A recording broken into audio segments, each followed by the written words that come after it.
It's time to test a few more vintage recipes, and this week I'm focusing on some dishes that are a little easier on your budget from Betty Crocker's Dinner in a Dish. This book was published in 1965. We'll talk more about it a little bit later. I know people love to think about vintage recipes as weird or not as tasty or jello. I mean, jello is a big word, right? But I'm here to tell you they're not all that way. I hope if you've watched my channel for a little bit, you've kind of like noticed there are some delicious recipes out there from the past.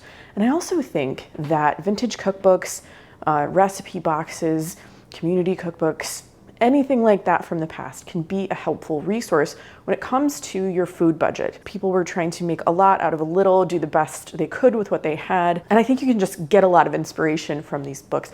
Maybe, you don't even have to really follow the recipe to the letter. Maybe they can just provide inspiration and ideas for some new things to add to your menu plan week to week that don't cost you a lot of money. I'm kicking things off with smoked turkey Royale. And I think this is the royal turkey herself. Look at her, isn't she beautiful? I am going to be cutting this recipe in half. You know I do it all the time. So I have 2 tablespoons of butter in this pan, skating across the pan. My butter is completely melted, so I'm going to add 2 tablespoons of flour and also 1/8 of a teaspoon each of pepper and sage. That sage is going to smell so good while it's cooking. I'm going to let this cook over low heat until it is smooth. Actually, I'm going to switch over to my twist whisk, which is great for making roux because you can make it a flat whisk like that, and then when you need it to be, you can make it a balloon whisk. So I'm going to let this cook for just a couple of minutes. I said that sage was going to smell amazing while I was cooking, and I am just absolutely right. It smells so good. But now that this is sort of combined and has been cooking and it's bubbly, I have to turn the heat off. And I'm adding about 7 ounces of chicken broth. I actually went with better than bouillon, which is great if you need like an odd amount of chicken broth. In this case, 7 ounces, because I think about 7 ounces. I think the full amount was like 13 1/4 ounces or something like that. So better than bouillon, or even bouillon cubes.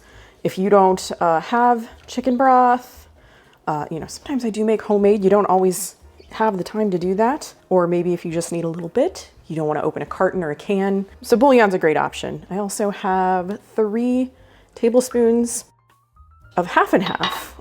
The recipe says light cream. And it's the funniest thing. I have a hard time finding light cream in my area. When we lived in California, there was no problem. I saw light cream all the time. So half and half is a pretty good substitute. Well, we got to bring the heat back. Medium high, I think, because I need to heat this to boiling. And then I need to let it boil for 1 minute. It is happening right there, you can see. So I'm gonna let this boil for a minute. It should thicken up really nicely. Ooh, had a little accident there. It's all right. Nice and thick and velvety. I've switched over to a spatula. Now I need to add 3 ounces of smoked turkey that has been cut up. This is deli turkey. You can use leftover turkey or whatever you got, whatever you can find, really. And I got like a package, like a pre-packaged deli turkey, and that was, I think it was $3.29 for 7 or 8 ounces. And that made sense for me because I am going to use the rest of it for sandwiches. But if you don't eat sandwiches, but you want to buy a little bit of turkey, if you can go to a deli, and get exactly what you need. So in this case, 3 ounces for half a recipe. Yes, the cost per ounce is going to be higher, but you're going to waste food if you buy that bigger package and throw it away. If you're not going to eat it, sometimes it makes more sense to just buy exactly what you need, even if the cost per ounce is a little bit more. I also need to add 5 ounces of frozen broccoli that I've cooked and drained. I love using frozen vegetables. I think it makes so much sense to have, if you can, a freezer with your favorite frozen vegetables in there. Usually I have peas, corn. I try to have broccoli and green beans, and sometimes spinach. That's a good one too if you want to put it in something. So I'm just letting the turkey and the broccoli heat through. And now I'm going to add about 1 ounce of shredded cheese. Let me get the rest of that out. I'm going to lower the heat on that a bit. And it says I'm supposed to cover this and just let the cheese melt.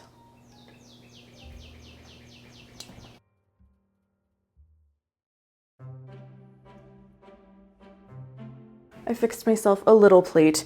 You're supposed to serve this over either hot cooked rice, which is what I have. I just had one of those packets that you warm in the microwave. Very convenient to have on hand. Or you can serve it in tart shells, which seems so fancy. They give you a recipe for the tart shells like later in the book, or I'm thinking if you want to serve it over like puff pastry, that seems a very cool, retro, kind of fun, kind of fancy. I just kept it pretty basic. I did add some green onion because I think green onion adds color. You know, that's one of the reasons I do it, but it adds a lot of good flavor too. And you can re-sprout them.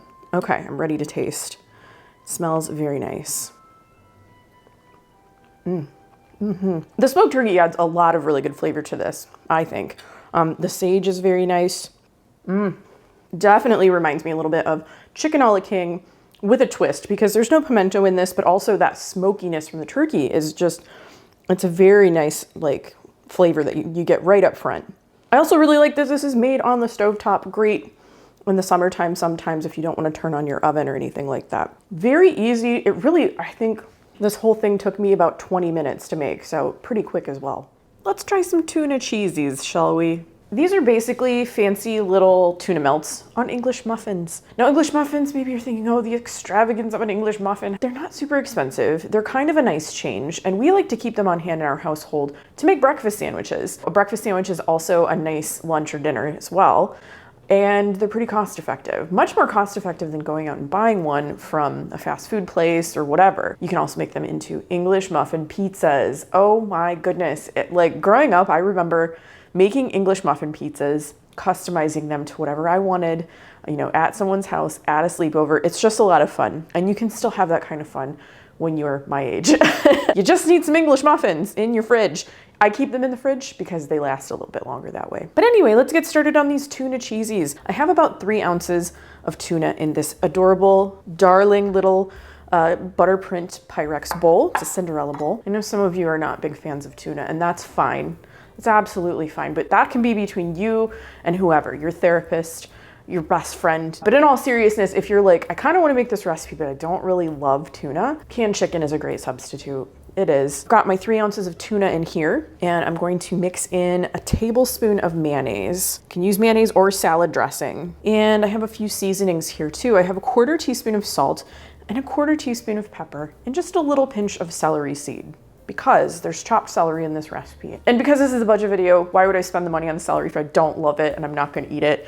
So celery seed is a really good substitute. My mom used to do that so she could, you know, so people could still have the celery flavor. And now I just need to mix that together. We're making a pretty basic tuna salad. Oh, I forgot one ingredient, I think. Did I? Yeah, I did. There's a little bit of chopped onion in here. I chopped it very fine. A good substitute for the chopped onion, if you don't like it or you don't have it, onion powder. So I'm gonna set this aside. I'll put it in the refrigerator for the few minutes that I need to work on some other things. Next up, I need to toast my English muffin. I'm making a half of this recipe, but I'm only gonna make 1 serving of the tuna cheesies because I can use the rest of the tuna salad another day. I thought this was kind of fun and interesting. They're having you butter the English muffins before you broil them. I'm just gonna do that in my toaster oven. And you can use margarine too if that's more your speed. To the toaster oven we go.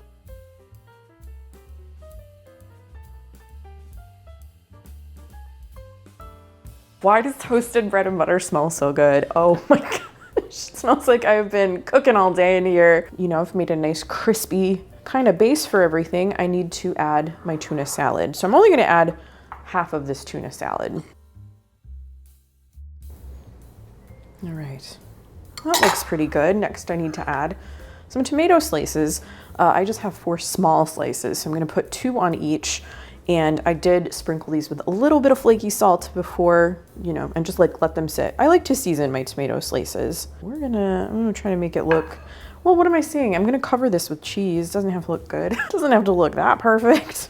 Now I have sliced American cheese. Use whatever cheese you like. I'm following the recipe and I'm using American cheese. We're gonna put that on top of each one.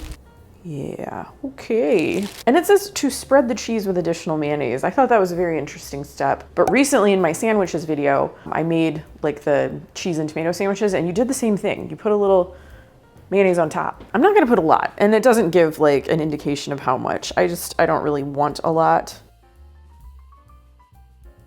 But, you know, we're doing what Betty says. in the cookbook. I know Betty's not real. Betty's like Santa Claus, I guess, you know? All right, so we got to take this back to the broiler, and then it's time to give it a taste. I think these look lovely. The cheese melted in a way that revealed the tomatoes. So you can actually see them. You know, I was like, oh, I kind of don't want to cover the tomatoes up, but you can see them. They're there. The little dollop of mayo got lovely and brown, and I sprinkled a little bit of dried parsley on top. I don't have fresh, and it just says to garnish with parsley. So if you want to do it, do it. If you don't, don't. There we go. There we go. Okay. If you love a tuna melt, you're gonna enjoy these, I think. Just a little bit of a different, fun way to eat a tuna melt. Open-faced. The creaminess of the cheese and then the mayonnaise kind of mixed together. You get the freshness of the tomato, very, very juicy as well. All the flavors together are so nice. Then you have like the toasty edges of the English muffin, so good textures, good tastes. For my final recipe, I decided on these Smoky Mountain skillet beans. And this might be the most unusual recipe out of the three I've chosen today. When I saw Smoky Mountain skillet beans, I thought, okay, this is probably like a sweet and smoky tomato-based sauce. Wrong, I was wrong. It is a sour cream-based sauce. We still have molasses and brown sugar in it, but the main ingredient seems to be sour cream. So I think that's very interesting. Also, I'm making just a little bit of a substitution. Instead of smoked pork sausage links, I'm using like smoked sausage that's in one large piece that I've cut into smaller pieces, and here is why. It's less expensive, and you know, that's kind of the point of a budget video, isn't it? The smoked pork sausage links, which you're supposed to cut in half anyway for this recipe, are, I believe, about $4.29 a package at my Meijer right now. If you buy the smoked pork sausage, same amount ounce-wise, just in a different form, if you buy it in one big piece and cut it up into smaller pieces, that's $3.79 at Meijer currently. These are 2026 like June prices at the moment. If you have an Aldi nearby like I do, you can get the Aldi brand smoked pork sausage for less than $3 at this point. You know, like I said, everything changes very quickly price-wise, but that's where we're at right now. So it's basically the same thing, different form, less money spent. I am cutting this recipe in half, so this is 4 ounces of smoked pork sausage, and I just need to let this brown for a few minutes. As you can see, the sausage is nice and brown, so now I need to add my sauce ingredients. Half a cup of sour cream, and I have lowered the heat on this a bit. 1 tablespoon of brown sugar, half a tablespoon of molasses. Let me scrape that out. I did oil this measuring cup so it would come out pretty easily. Half a tablespoon of butter, and then 1/4 teaspoon dry mustard and 1/4 teaspoon of salt. It says heat, stirring constantly until the sauce is smooth. And now I need to add my beans. This is 1 15-ounce can of lima beans that I have drained. It says to use 1 pound cans, and cans are smaller.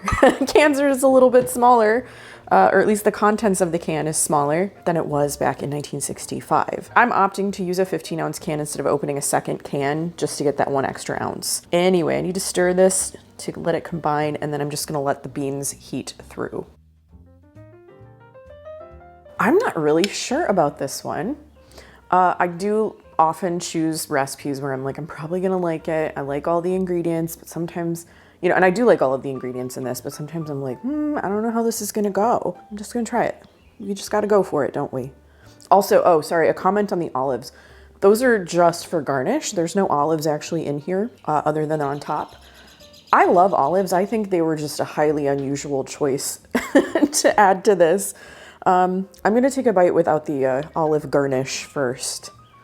So let's go. I don't hate that. It's kind of good. Definitely different though. All right, I'm gonna do a little olive bite and see where we go.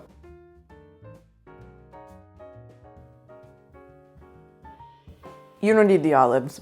Again, they're just a garnish. The dish itself, the lima beans and the sausage and the cream sauce, I think they all go pretty well together because you have like the smoky and very salty sausage. The sauce is creamy, a little sweet, and kind of has that like smoky-ish molasses flavor to it. You don't need very much molasses in this at all to get that flavor. If you use molasses, you know what I'm talking about. And then the beans I like beans. I like beans. You know, I had a question for everybody about lima beans. I feel like I ate them quite often growing up, you know, and then when I became an adult, I don't see them as popular or like served as much. So I don't know if I'm just like skewed because that was like unique to my family. And when I make lima bean recipes on my channel, I always have a few comments that are like, oh, lima beans, which is absolutely fine. You're allowed not to like them. I'm not saying that. I'm just saying I don't see them as much. I don't think they're as popular. It doesn't seem that way to me.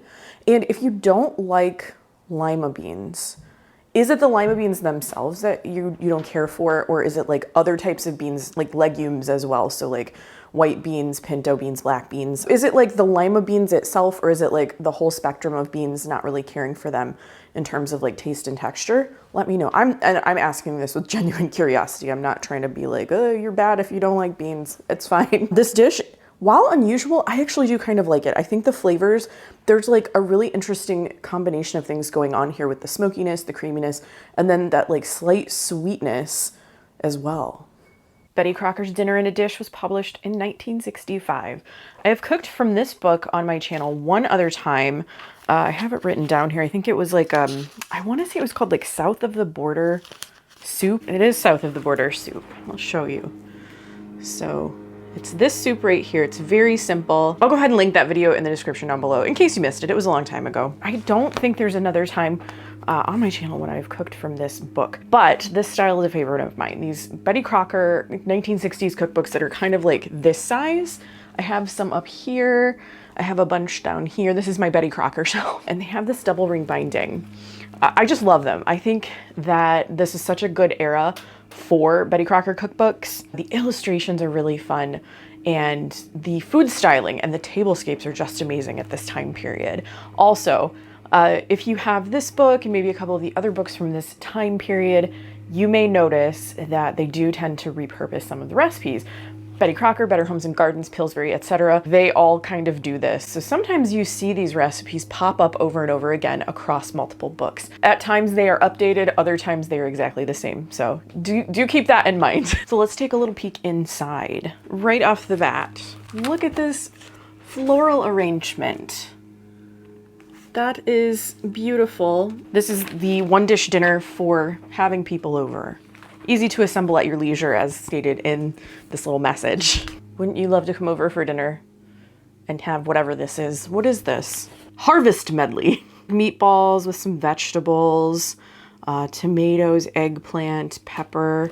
Actually, it does sound pretty good. It's in like this nice enamel, green enamel chafing dish. Something else that I have definitely noticed across cookbooks, recipes of the past, they are always making things into rings. So this is a rice ring of some kind. I see a lot of like noodle rings, curried haddock in polka dot rings. So the polka dots are peas. I get that there's like a desire to serve things attractively, but it was just like so many things were in like a ring mold. It feels like we don't do that as much anymore, and I'm okay with that. Ooh, this is beautiful too. I just think that they do such a wonderful job with these tablescapes, especially, you know, the dishes and just the thoughtfulness of how everything looks so appetizing. I love cookbooks of all eras, and I do like to compare what you might see today versus what you might see back then. And like at this time, these kind of like tablescapes and photographs were like all about perfection, not a grain of rice out of place. You know, everything is perfectly coordinated. And it's almost like today, and I'm fine with this, I just think it's interesting. Sometimes photographs in cookbooks make an effort to be a little bit more casual looking, but you know that there's still effort that went into them. Like they were still trying to make it look like that. It's fun to compare the different styles, I think. Oh gosh, we've entered the fondue zone, as you can see right here. Wow. In 1965, that was probably a pretty good time for fondue into the 70s. Okay, you have to see this illustration. Fondue pots and chafing dishes, all in an array of colors. How cool is that? I've always been really fond of this particular photograph right here. Yeah, I just wanted to get you in there for a closer look. Mostly at these, like the cans and the packets. I think it's very interesting that they're kind of fake looking. I mean, they're perfect. If packaging actually looked like that, I would probably gravitate toward it, but you can tell that it was like almost like labels that they had printed and like put on these cans and packets and things. Probably because General Mills didn't have like a brand of canned tomatoes. I just have always really loved that tomato can. Look at this chicken dinner pie here. Doesn't that look appetizing? It's like the most beautiful chicken pot pie you've ever seen. Oh, and look at it a little bit closer. Sorry, I wanted to get you in there. It almost looks like they perfectly placed the peas and carrots like between the lattice so that they would have some sort of like coming through so you could see exactly what was in it. Yeah, again, look at how like beautiful this food looks. It's very green and vibrant, and all of these stuffed vegetables. You can just really tell that a lot of care and work went into this food styling. There's a chapter here called Planned Overs, and basically I think it's very valuable because this is a chapter that tells you how to use your leftovers, or like if you're gonna cook something, how to like cook for multiple meals. And that's always useful. You don't want to waste food. If you've got extra chicken, extra ham, turkey, whatever, they have a lot of ideas on what you can do with it. And I think that's just great. Shepherd's pie, cabbage rolls, chicken tetrazzini. Who doesn't love a good chicken tetrazzini? Now this is beautiful too. Look at that. These are vegetables. This is like a lettuce base with all of these carved vegetables, and it just looks like a gorgeous potted plant. It's perfect. These glasses are fantastic. I really love them, but also this pie. What is this pie? It's got like a fluffy green top. Summer salad pie.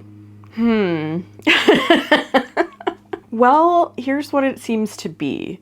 There's a cheese flavored pie shell, so like a pie crust. It's filled with oh gosh. It's filled with a lemon gelatin mixture that also contains tomato sauce and vinegar. It sounds almost like this is perfection salad in a pie, a little bit. Similar, not exact, but if you've ever seen a recipe for perfection salad, it's like a gelatin salad.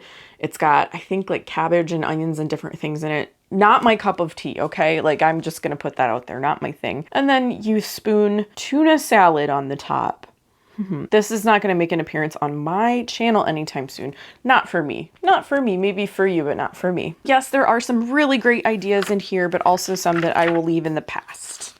And I have to show you this gorgeous party sandwich loaf. I made a sandwich video a couple weeks ago.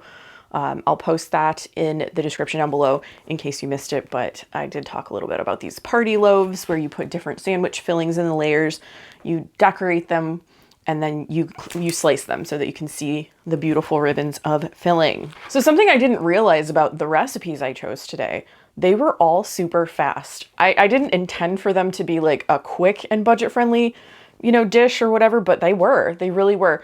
The one that took me the longest, I think, was the smoked turkey Royale. That was like maybe 20 minutes tops. Tuna Cheesies just really took a few minutes. And then that Smoky Mountain skillet beans recipe, oh gosh, I mean, that was probably less than 15 minutes. So hey, budget friendly and fast. But let's talk about the first recipe I tried today, which was the smoked turkey Royale. I thought this dish was really well seasoned, very flavorful. The smoked turkey added a lot to it.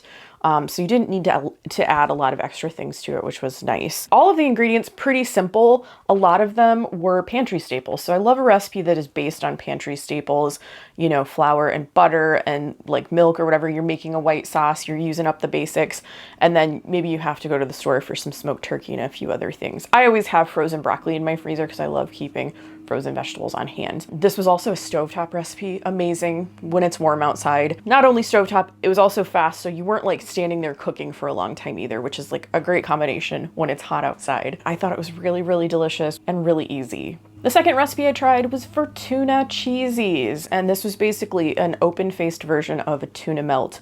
I liked that it was on an English muffin. Just a really nice change of pace. English muffins, maybe not something that you always have on hand. I like to keep them in my refrigerator, one, so that they last longer, and then we like to use them for breakfast sandwiches, English muffin pizzas. They can be an interesting way to make sandwiches, or you can do like an open-faced kind of thing with them like I did with these Tuna Cheesies. I don't super often order tuna salad at like restaurants or anything.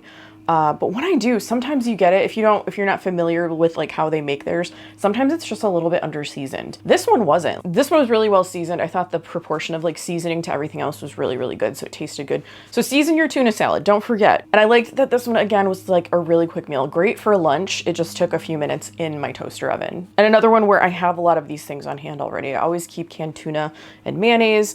Like I said, English muffins, maybe not something that you keep on hand, but consider it, you know, if you like some of those other things that I mentioned. Finally, the Smoky Mountain skillet beans. All right, I'm gonna say right off the bat, I liked this recipe. It is not gonna be for everyone. Some of you are gonna look at this and be like, you're crazy, and that's fine. Tell me something I don't know. I liked it a lot, like more than I thought I would. It was definitely different though. So the flavors that came through were the smokiness and saltiness of the sausage, creaminess of the sour cream, and a little bit tart. You know, sour cream is a little bit tart, but then just that added sweetness, that touch of added sweetness with the brown sugar and molasses. Like it all combined to make something like really interesting, you know, bigger than the sum of its parts, I guess you could say. And then lima beans. I already really like beans. I don't think I can think of a variety that I don't really like, but I know there are folks out there who are not like super into lima beans. If it's like specifically lima beans that you don't enjoy, I think you could sub in, if you hate beans in general, this is not the recipe for you. But if it's just lima beans you don't like, I think you could easily sub in white beans for the lima beans and you could have very similar results. I think the flavor of everything else, like the sauce and stuff, would also go with some Great Northern or white beans in this case. And beans are just very filling in general, which is good. Maybe I'm a little biased, but I think you can get a lot of good ideas from vintage cookbooks when it comes to your grocery budget, when it comes to creating meals that kind of like fit within what you're able to spend. Maybe you just kind of get inspired, you kind of get some ideas. So maybe go pick up a few vintage cookbooks at your local secondhand store, your secondhand bookstore, and just flip through them and see what you can find. So what did you think of my recipe choices this week? Did you love them? Did you hate them? I'd love to hear about that, so please leave me a comment. I'd like to say a special thank you to my Patreon supporters.